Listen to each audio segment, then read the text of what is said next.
recognized as valid. Let's take a moment now to look at the legality. David Tafuri is an international lawyer. He joins us now from Washington. David, thank you so much for joining us. So, is it illegal or is it legal, as Russia says?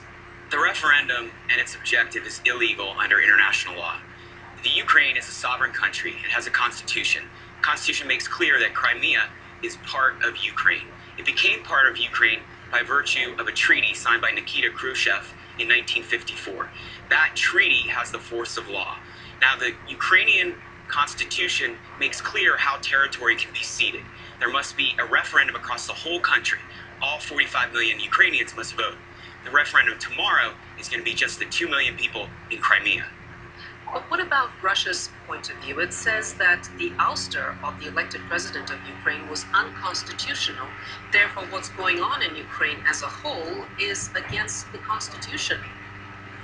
Well, Russia can make arguments like that, but that doesn't justify this referendum. This referendum is very dubious for other reasons. For instance, there are Russian troops on the ground in Crimea. So the troops from a foreign country are in this territory. There's going to be coercion in the referendum.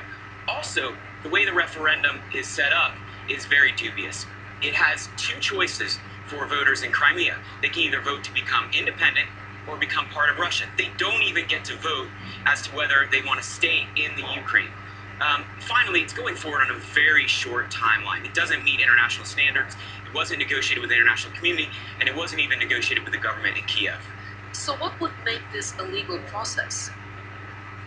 Well, it would have to be a referendum that took place across the whole country of Ukraine. All Ukrainians should have the right to vote. That's what the Constitution says. It should be done on a longer timeline to make sure that it's fair. There should be international monitors in the country to monitor the referendum, and there really shouldn't be the presence of foreign troops anywhere, especially in the area that's voting.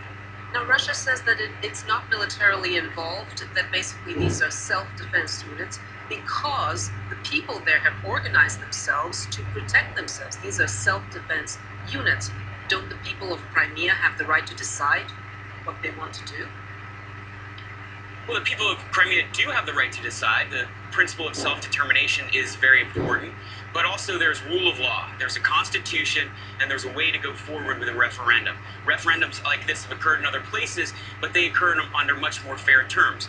With respect to Russia's claims, I think international observers doubt what Russia says. It certainly does have connections to these militias. It's massed troops and military units right on the border with the Ukraine.